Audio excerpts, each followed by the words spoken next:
Good morning everyone. आज के the Hindu का मोस्ट इम्पॉर्टेंट लेक्चर रिलेटेड है सीबीआई से।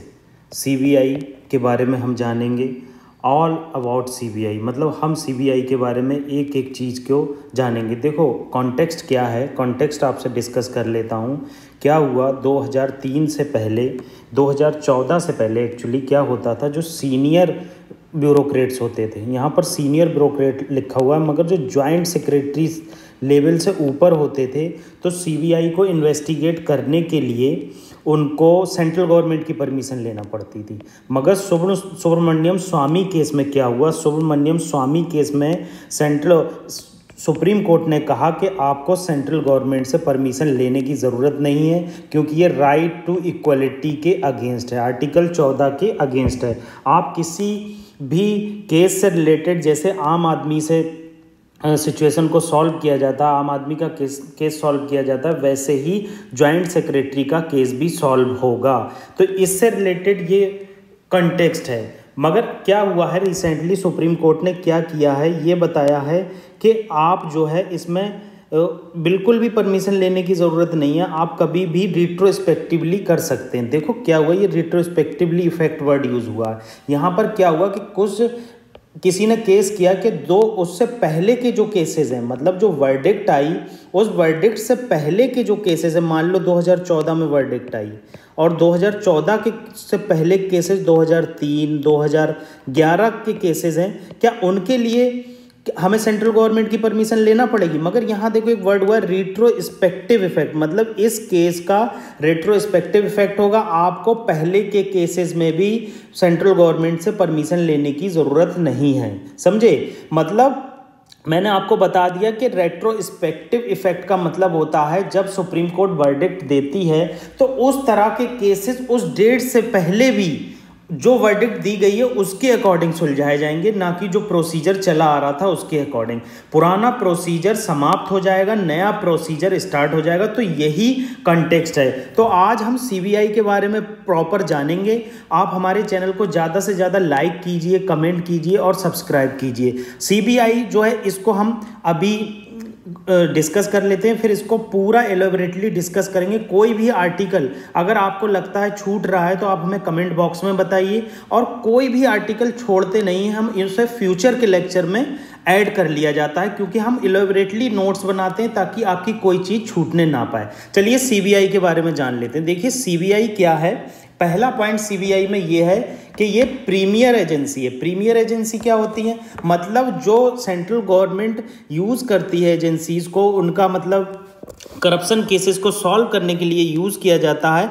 तो पहली चीज़ ये प्रीमियर इन्वेस्टिगेशन एजेंसी है, ठीक है। दूसरी चीज़ क्या है, ये असिस्टेंट प्रोवाइड करवाती है हमारी सीबीसी को और लोकपाल को। जैसे क्या होता है, सेंट्रल विजिलेंस कमीशन एक अलग एक्ट है। सेंट्रल विजिलेंस कमीशन क्या करता है, जो सरकारी डिपार्टमेंट होते हैं सेंटर के, उस पर विजिलेंस रखता है। विजिलेंस कैसे रखा जाता है कि कहीं करप्शन तो नहीं हो रहा है, मतलब हिडन विंग होती है ये, करप्शन तो नहीं हो रहा है, कहीं कोई फॉल्ट तो नहीं है सिस्टम में, कोई वर्किंग में प्रॉब्लम तो नहीं है। तो उस केस में भी ये सीबीसी और लोकपाल को असिस्टेंट प्रोवाइड करता है, ठीक है। तीसरा इंपॉर्टेंट पॉइंट, आप पॉइंट सुनते जाइए, फ्यूचर के लेक्चर में आपको सेम पॉइंट आपको वैसे के वैसे ही मिलेंगे। अगर आप नोट करना चाहते हैं तो माइंड मैप की फॉर्म में नोट कर लीजिए, ठीक है। तो तीसरा इंपॉर्टेंट पॉइंट क्या है, ये डिपार्टमेंट ऑफ पर्सनल के अंदर आता है, और ये डिपार्टमेंट ऑफ पर्सनल जो है ministry of personal, pension and public grievances के अंदर आती है। देखो ये डिपार्टमेंट और मिनिस्ट्री बताना इसलिए इंपॉर्टेंट है, आपको लगा होगा रोज रोज मिनिस्ट्री और डिपार्टमेंट बताने से क्या यूपीएससी पूछेगा, पूछ सकता है, क्योंकि सीबीआई जो है पहले होम मिनिस्ट्री के अंदर आता था। तो होम मिनिस्ट्री से इसको ट्रांसफर कर दिया गया ministry of personal, pension and public grievances के अंदर, ठीक है। तो ये चीज़ यहाँ पर हमने देखी। अगली चीज़ क्या है कि offences under prevention of corruption act, मतलब जो प्रिवेंशन ऑफ करप्शन एक्ट के अंदर ऑफेंसेस होते हैं उसको भी एक इन्वेस्टिगेट करता है, मगर उस केस में सीबीसी इस पर सुपर इंटेंडेंस रखता है, मगर उस केस में सुपरवाइजरी जो है सीबीसी के द्वारा की जाती है। मान लो प्रिवेंशन ऑफ करप्शन का केस आया, मान लो एक बंदा है वो किसी करप्शन में इन्वॉल्व है, मान लेते हैं कि उसने 100 करोड़ रुपए सेंट्रल गवर्नमेंट के पीएनबी से चुरा लिए, किसी भी तरह से उसने फॉल्ट कर दिया, साइबर अटैक करवा के कुछ भी, उस केस में क्या किया, सेंट्रल विजिलेंस कमीशन ने कहा ये हमारे अंडर केस आता है, विजिलेंस डिपार्टमेंट का है, हम इसको इन्वेस्टिगेट करेंगे। जब इन्वेस्टिगेट करेंगे तो सीबीआई हमारे अंडर में काम करेगी और हम इस पर सुपरिंटेंडेंस रखेंगे, कहीं ये किसी करप्शन में तो नहीं इन्वॉल्व है, किसी के प्रभाव में तो काम नहीं कर रही है, ठीक है। ये चीज़ हो गई। अब हम पांचवा पॉइंट देख लेते हैं, ये नोडल पुलिस एजेंसी है किस केस में, इंटरपोल। जब इंटरपोल इंटरनेशनल क्राइम को इन्वेस्टिगेट करती है तो उस केस में जो है सीबीआई नोडल पुलिस एजेंसी का काम करती है। आपसे पूछ सकता है जब इंटरनेशनल क्राइम से रिलेटेड इंटरपोल कोई भी चीज़ को इन्वेस्टिगेट करती है तो क्या उस केस में CBI as a nodal agency work करती है? तो बिल्कुल आपका सही हो जाएगा। छठा पॉइंट देख लेते हैं, ये एक स्टेचुटरी बॉडी नहीं है। लो मोस्ट इंपॉर्टेंट पॉइंट आ गया, ये कोई स्टेचुटरी बॉडी नहीं है, ठीक है। ये अपनी पावर जो है Delhi special police establishment act 1946 से ड्राइव करती है। Delhi special police establishment act 1946 से ड्राइव करती। देखो आज़ादी के पहले का एक्ट है। एक्चुअली क्या हुआ था, वर्ल्ड वॉर में, आपको थोड़ा हिस्टोरिकल बैकग्राउंड दे देता हूँ, आपको इस एक्ट को याद रखने में ईजी होगा। वर्ल्ड वॉर सेकेंड के बाद क्या हुआ कि कोई वर्ल्ड वॉर सेकेंड के टाइम या वर्ल्ड वॉर सेकेंड के बाद ब्राइबरी के केस और करप्शन के केस, ब्राइबरी और करप्शन के केस सीबीआई एक एजेंसी के द्वारा हैंडल किए जाते थे। उस एजेंसी को स्टेचुटरी बैकिंग नहीं थी। उसके बाद क्या हुआ, उसके पास और पावर बढ़ा दी गई। धीरे धीरे क्या हुआ, Delhi special police establishment act 1946 आया और उसके बाद उस एजेंसी को इससे पावर दी जाने लगी। देखो अभी सीबीआई स्टेबलाइज नहीं हुई, आप ये मत सोचना इस एक्ट आ गया तो सीबीआई स्टेबलाइज हुई। सीबीआई स्टेबलाइज हुई 1963 में। उसी बॉडी को उसका वर्किंग बढ़ाकर नाम बदलकर 1963 में सीबीआई स्टेबलाइज हुई और ये सीबीआई स्टेबलाइज हुई थी सांथा नाम आप नोट कर लेना, सांथा नाम committee on prevention of corruption case. मैंने आपको बहुत इंपॉर्टेंट चीज़ बताई है, it's a very important cheese, you should be noted down. क्या चीज़ मैंने बताई है कि प्रिवेंशन ऑफ करप्शन से रिलेटेड एक कमेटी बनी, जिस कमेटी का नाम सांथा नाम कमेटी था और ये स्टेबलाइज की गई थी 1962 में। इसने अपनी रिपोर्ट दी, उसके बाद 1963 में सीबीआई बनी, ठीक है। आपका स्टेचुटरी बैकिंग नहीं है इसकी, ये अपनी पावर ड्राइव करता है दिल्ली पुलिस एस्टेब्लिशमेंट एक्ट से, सीबीसी एक्ट से, 2002 के सेंट्रल विजिलेंस कमीशन एक्ट से। मैं आपको बताऊंगा कि कैसे सीबीसी से ये अपनी पावर ड्राइव करता है, ठीक है। तो ये हमने यहाँ पर देखा। अब आगे देख लेते हैं क्या हुआ। 2014 में लोकपाल का एक्ट आया। आप देखते रहे ना कितने इसमें चेंजेस आए हैं, कभी भी कहीं से भी यूपीएससी आपसे कुछ भी पूछ सकता है। 2014 में क्या हुआ, लोकपाल एक्ट आया 2013 के करीब, और 2014 में क्या किया गया, इसका डायरेक्टर जो है वो अपॉइंट किया गया according to CBC act, central vigilance commission act 2003। देख रहे हो कितना चेंजेस आया। मतलब ये अपनी पावर कहाँ से ड्राइव किया करता है। 2014 से पहले क्या होता था, इसका डायरेक्टर जो अपॉइंट किया जाता था वो सेंट्रल गवर्नमेंट के उसमें पर्सन्स होते थे केवल, मगर इतने ज़्यादा इसे केज्ड पैरेट का नाम दिया गया, कहा गया ये एक तोता है जो सेंट्रल गवर्नमेंट के अंडर में काम करता है।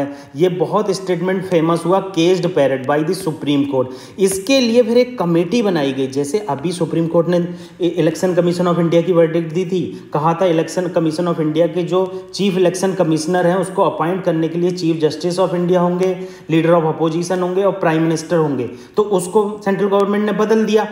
उसी तरह 2014 में क्या हुआ, एक कमेटी बनाई गई, उस कमेटी में डायरेक्टर को अपॉइंट करने के लिए उस कमेटी के हेड को पीएम को रखा गया, फिर दूसरा लीडर ऑफ अपोजिशन को रखा गया, या फिर leader of largest opposition party. अब आप यहाँ पर एक चीज़ देख लीजिए, लीडर ऑफ अपोजिशन जो है स्टेचुटरी बैकिंग, मैंने आपको पहले के लेक्चर में भी बताया है कि leader of opposition statutory banking है। अभी तक बीजेपी ने किसी को भी लीडर ऑफ अपोजिशन का दर्जा नहीं दिया है। उस दर्जा ना देने के पीछे क्या रीज़न है, क्योंकि एक्ट में लिखा गया है 10% सीट प्राप्त होना चाहिए लोकसभा की, मगर किसी को भी 10% सीट प्राप्त नहीं हुई है, इसीलिए यहाँ पर वर्ड आया है leader of leader of largest opposition party, अगर आप लीडर ऑफ अपोजिशन नहीं हैं तो leader of largest opposition party का एक मेंबर होगा, इसमें CJI होंगे और PM होंगे, ठीक है। तो कितनी ट्रांसपेरेंट कमेटी है ये चीज़ देख लीजिए। और इसके डायरेक्टर का टेन्योर 2 साल का होगा अकॉर्डिंग टू CBC एक्ट 2003। सारी चीज़ मैंने आपको बता दी। अगर कोई प्रॉब्लम है तो इसको हम एक बार फिर से पूरा डिस्कस करेंगे, देखेंगे कि कैसे इसको आप ज़्यादा से ज़्यादा याद कर सकते हैं। हम इसे रिवीजन कर देंगे नेक्स्ट लेक्चर में। आगे आर्टिकल हम डिस्कस करेंगे फ्यूचर में वेस्ट एशिया इकोनॉमिक कॉरिडोर क्या हो रहा है। इंडिया और वेस्ट एशिया इकोनॉमिक कॉरिडोर किया है। इसमें क्या है, एक नॉर्थ कॉरिडोर होगा, एक ईस्ट कॉरिडोर होगा, ठीक है। नॉर्थ कॉरिडोर में यूरोप आ जाएगा और ईस्ट कॉरिडोर में इंडिया और मिडिल ईस्ट आ जाएंगे। देखो हमारा इंडिया ये है, प्यारा इंडिया, यहाँ से हम अरब को जाएंगे, अरब से जॉर्डन को जाएंगे, जॉर्डन से इजराइल को जाएंगे और इजराइल से देन यूरोप को जाएंगे। तो इस तरह से ये इकोनॉमिक कॉरिडोर होगा। ये सोशो इकोनॉमिक एंड कल्चरल हमारी फैसिलिटी को बढ़ाएगा और इकोनॉमिक प्रॉस्पेरिटी को बढ़ाएगा, ठीक है। इसे आगे के लेक्चर में हम पूरा डिस्कस करेंगे। आज का नेक्स्ट लेक्चर देख लेते हैं। आज का नेक्स्ट लेक्चर जो है फाइनेंशियल सर्विसेज इंस्टीट्यूशन ब्यूरो से रिलेटेड है, मोस्ट इंपॉर्टेंट है। इससे पहले यूपीएससी बैंक बोर्ड ब्यूरो के बारे में पूछ चुकी है, क्योंकि बैंक बोर्ड ब्यूरो जो स्टेबलाइज की गई थी वो पीजे नायक कमेटी के द्वारा स्टेबलाइज की गई थी। पीजे नायक कमेटी जो थी उसने बैंक बोर्ड ब्यूरो स्टेबलाइज किया था। इसका मेन पर्पस था फुल टाइम डायरेक्टर अपॉइंट करना, और जो बैंक में बहुत सारी चीज़ें होती उनमें जो गवर्नेंस सिस्टम मजबूत हो सके, ज़्यादा से ज़्यादा प्रोडक्टिविटी आए, उसके लिए ये बैंक बोर्ड ब्यूरो बनाया गया था। मगर अभी रिसेंटली इसका नाम बदलकर फाइनेंशियल सर्विसेज इंस्टीट्यूशन ब्यूरो रख दिया गया है, ठीक है।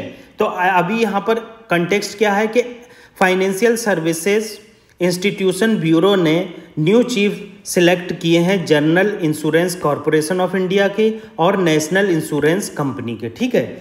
अब फाइनेंशियल सर्विसेज इंस्टीट्यूशन ब्यूरो के बारे में जान लेते हैं। FSIB के ये अंडर है department of financial services, ministry of finance को इसने रिप्लेस किया था बैंक बोर्ड ब्यूरो को। मैंने जैसे आपको बता ही दिया, आप ये याद ज़रूर रखिए डिपार्टमेंट कौन सा है। देखो माइंड में प्लीज़ ज़रूर बना लिया करो, चाहे थोड़ा सा लिखो, ठीक है।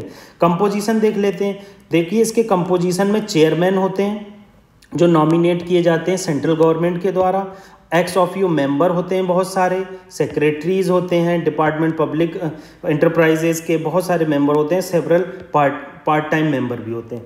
देखो अब हम इसका बैकग्राउंड देख लेते हैं, पूरा आपको समझ में आ जाएगा। 2014 में पीजे नायक कमेटी आई। पीजे नायक कमेटी ने क्या किया, गवर्नेंस सिस्टम बोर्ड का, बैंकों के बोर्ड का गवर्नेंस सिस्टम सुधारने के लिए एक बैंक बोर्ड ब्यूरो बनाया गया। 2016 में बैंक बोर्ड ब्यूरो स्टेबलाइज कर दिया गया। उसके बाद होल टाइम डायरेक्टर और non executive chairman of public sector bank and state own financial institution में जो है अपॉइंटमेंट किया गया इनके द्वारा। ये उस टाइम मिनिस्ट्री ऑफ फाइनेंस के अंदर था, जो फाइनेंस डिसीजन मेकिंग थी। मतलब बैंक बोर्ड ब्यूरो क्या करता था उस टाइम में, आप ऐसे देख लो इजीली। बैंक बोर्ड ब्यूरो क्या करता था, अपनी रिकमेंडेशन देता था फुल टाइम डायरेक्टर से रिलेटेड, नॉन एग्जीक्यूटिव चेयरमैन से रिलेटेड मिनिस्ट्री ऑफ फाइनेंस को, और मिनिस्ट्री ऑफ फाइनेंस क्या करती थी, फुल टाइम डायरेक्टर को अपॉइंट करती थी, ठीक है। ये था। अब बैंक बोर्ड ब्यूरो का नाम बदल कर क्या कर दिया गया, फाइनेंशियल सर्विसेज इंस्टीट्यूशन ब्यूरो। तो इसका क्वेश्चन आप देख लो जो यूपीएससी ने 2019 में पूछा। देखो कितना इजी क्वेश्चन पूछा है। अब तो इतने इजी क्वेश्चन नहीं आते, मैं आपको दिलासा नहीं दूंगा, यूपीएससी में बहुत इजी क्वेश्चन आते हैं, बहुत हार्डवर्क करना पड़ेगा। क्वेश्चन जो है का फॉर्म ही बदल गई है, तब्दील हो गई है। Chairman of a public sector banks are selected by, देखो कितना easy, bank board bureau obvious सी बात है, सिलेक्ट किया जाता है इनके द्वारा। सिलेक्टेड वर्ड यूज हुआ, अपॉइंट नहीं वर्ड हुआ, देखो कितना इंपॉर्टेंट। अपॉइंट करती है मिनिस्ट्री ऑफ फाइनेंस, देखो ये है। आप क्वेश्चन को इजीली लग सकता है आपको, क्योंकि प्रीवियस ईयर का, मगर इजी नहीं है। इसने सिलेक्टेड वर्ड यूज़ किया, सिलेक्टेड वर्ड यूज़ किया है, ना कि इसने वर्ड यूज़ किया है कि अपॉइंट किया जाता है। अपॉइंट तो मिनिस्ट्री ऑफ फाइनेंस के द्वारा किया जाता है ना, फाइनल सिग्नेचर तो मिनिस्ट्री ऑफ फाइनेंस के द्वारा किया जाता है, सिलेक्ट किया जाता है बैंक बोर्ड ब्यूरो के द्वारा, ठीक है। अब अगला आर्टिकल हम देख लेते हैं, ग्रीडफ्लेशन से रिलेटेड, बहुत इंपॉर्टेंट है, बहुत छोटा टर्म है, कभी भी पूछ सकता है यूपीसी। क्या होता है ग्रीडफ्लेशन, क्या होता है एक्चुअली, ग्रीड इन्फ्लेशन होता है। ये इन्फ्लेशन जो होती है, ग्रीड इन्फ्लेशन जो होती है, ये एक्चुअली कॉरपोरेट ग्रीड की वजह से होती है। बहुत इजी है आपको समझा दें। कॉरपोरेट की ग्रीड क्या होती है? आप आर्टिफिशियली इन्फ्लेट कर देते हो प्राइजेस को, not just to cover the input cost but also increase their profit margin. मतलब आप इनपुट कॉस्ट को तो कवर कर ही ले रहे हो, जो आपने इनपुट बनाया है, इनपुट मतलब क्या हो गया, आपने रॉ मटेरियल खरीदा है उसको कवर कर ही ले रहे हो, मगर प्रॉफिट को बहुत ज़्यादा पाने के लिए आप उसके प्राइजेस बढ़ा दे रहे हो।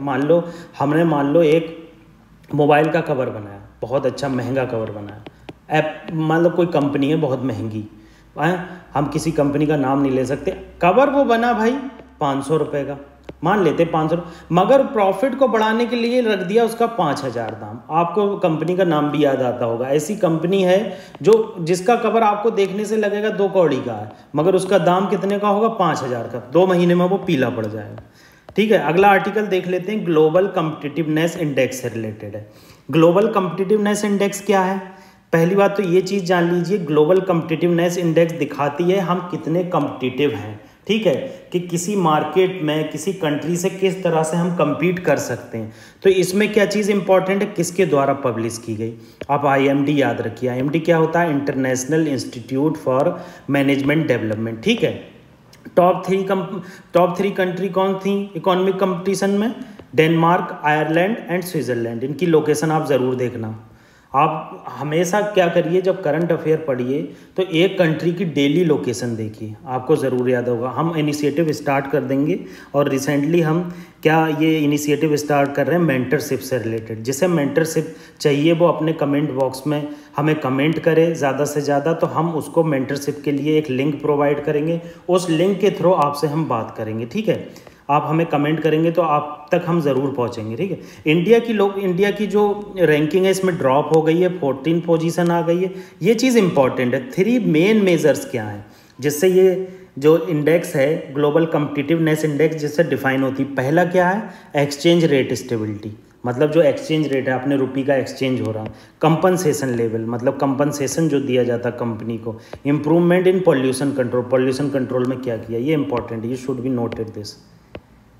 कौन इशू करता है, कौन उसके कंपोनेंट है, ये चीज़ इंपॉर्टेंट। अब कह रहे हैं जो ग्लोबल कॉम्पिटिटिवनेस रिपोर्ट है वो इंडेक्स थी, ये रिपोर्ट है। रिपोर्ट वर्ल्ड इकोनॉमिक फोरम के द्वारा दी जाती है। ठीक है, तो आगे के लेक्चर में हम और ज़्यादा डिस्कस करेंगे और इलेबोरेटली डिस्कस करेंगे। 1 नेशन 1 इलेक्शन के बारे में डिस्कस करेंगे, जानेंगे क्या था, और हम जो ये नया इकोनॉमिक कॉरिडोर बना है इसको डिस्कस करेंगे। आप हमारे चैनल को ज़्यादा से ज़्यादा लाइक कीजिए, शेयर कीजिए, कमेंट कीजिए। हम इस वीडियो को बनाने में बहुत मेहनत करते हैं।